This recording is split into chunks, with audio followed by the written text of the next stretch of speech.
Selamat sore semuanya, salam sejahtera bagi kita semua. Perkenalkan, nama saya Betaria Siombing. Saya berasal dari kelas 11 MIPA 4. Di sini saya akan mempresentasikan kasus yang berjudul kasus pembunuhan berantai di Bogor. Pelaku diancam hukuman mati. Jadi, seorang pria berinisial MRI berumur 21 tahun, warga Kecamatan Bojonggede, Kabupaten Bogor, Jawa Barat, ditangkap polisi pada hari Rabu malam. Pelaku diduga membunuh dua perempuan dalam waktu yang berbeda di kawasan Puncak Bogor. Pelaku memperdaya DP berumur 17 tahun dan EL berumur 23 tahun baik serial killer atau pembunuhan berantai dengan tujuan kepuasan nafsu membunuh lalu menguasai harta benda korban. Pembunuhan ini terungkap setelah tim gabungan Polresta Bogor Kota, Polres Bogor, dan Direktorat Reserse Kriminal Umum Polda Jabar bekerja sama melakukan penyelidikan. Korban pertama merupakan anak di bawah umur yang ditemukan tewas terbungkus plastik di Kota Bogor pada tanggal 25 Februari 2021. Pelaku kemudian menghabisi korban kedua yang juga kenalannya di media sosial. Perempuan dewasa ini juga ditemukan tewas dalam kondisi berdarah di bagian mulutnya. Jenazah ditemukan di Kabupaten Bogor pada tanggal 10 Maret 2021. Kepala Polresta Bogor Kota Komisaris Besar Susatyo Purnomo menyebut pelaku membunuh dua teman kencannya itu dalam rentang waktu 2 pekan di sebuah penginapan di kawasan Puncak.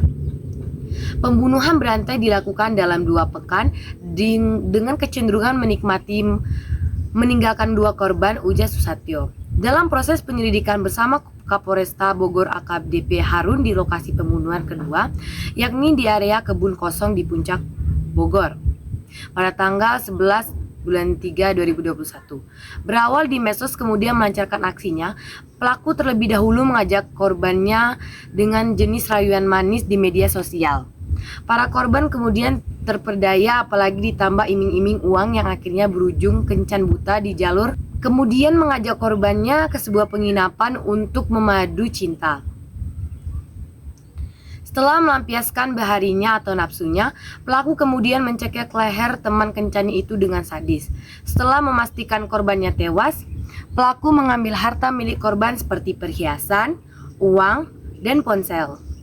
Dari dua korban ini motifnya masih sama, supaya bisa berkencan dan menikmati korban, kemudian menguasai harta korban. Sasarannya perempuan, karena mudah dikuasai, kata Sulistyo. Pelaku yang bekerja sebagai penjual online ini kemudian membungkus jasad korban dengan cara menekuk badan korban ke dalam plastik lalu masukkannya ke tas karier atau tas ransel gunung.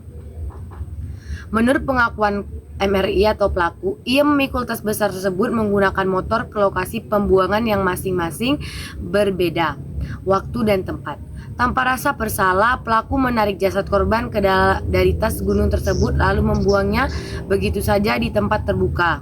Menurut Sulistyo, pembunuhan pertama dibungkus plastik, sedangkan yang kedua hanya memasukkan ke dalam tas. Pembuangan mayat tersebut sengaja di pinggir jalan, yang mudah diketahui untuk masyarakat.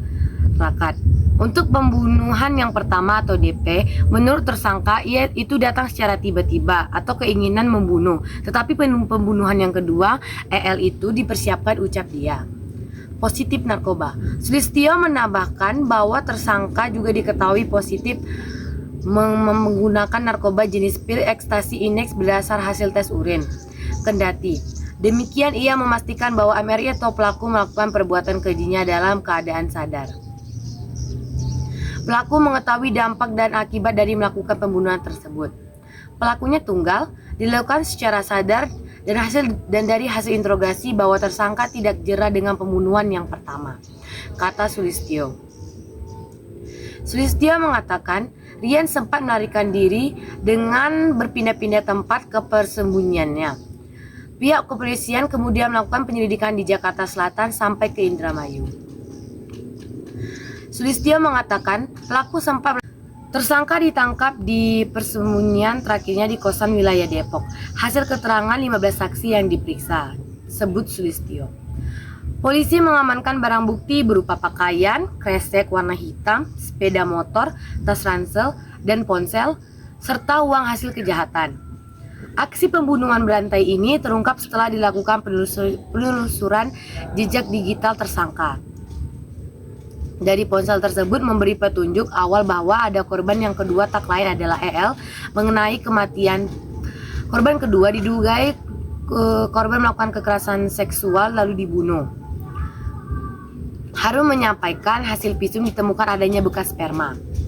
EL ditemukan warga dalam kondisi membungkuk miring ke sisi kiri. Korban mengenakan setelan kemeja dan jaket abu-abu, celana jeans, dan mengenakan sepatu. Kita melihat dari barang bukti yang ada dari korban itu ada sperma di alat kelamin korban, ucap Harun. Terancam hukuman mati dalam proses penyelidikan dan rekonstruksi, raut wajah pelaku hanya datar, tidak menunjukkan rasa penyelesaian. Mayat yang kedua ini enggak saya bungkus plastik, tapi saya langsung keluarin saja karena kondisinya dilipat di dalam tas ransel, ucap pelaku di hadapan polisi. Pelaku kini harus menjalani kehidupan yang dibalik jeruji besi. Ia disangka melanggar pasal berlapis meliputi kekerasan anak di bawah umur, pencurian hingga pembunuhan berencana. Pelaku disangka melanggar pasal 76C Jo pasal 80 ayat 1 dan 3 Undang-Undang Nomor 35 Tahun 2014 tentang perubahan atas Undang-Undang Nomor 23 Tahun 2002 tentang perlindungan anak, kemudian disangka melanggar pasal 340 subsidiar 338 365 3 KUPA. Pelaku diancam hukuman berupa mati.